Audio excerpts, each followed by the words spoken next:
ଚୈତ୍ରରେ ଝାମୁ ଜାତ ଲୋ ବଉଳ ଚୈତ୍ରରେ ଝାମୁ ଜାତ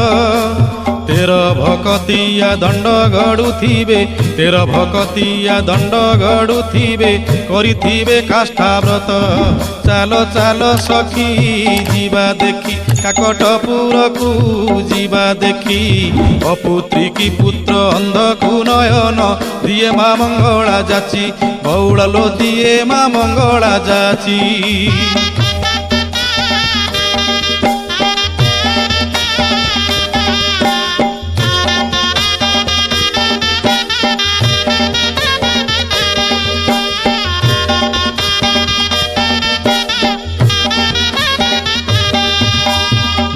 ଦୋଳ ପରେ 21 ଦିନ ପୀଠରେ ଲାଗିବ ନାଟ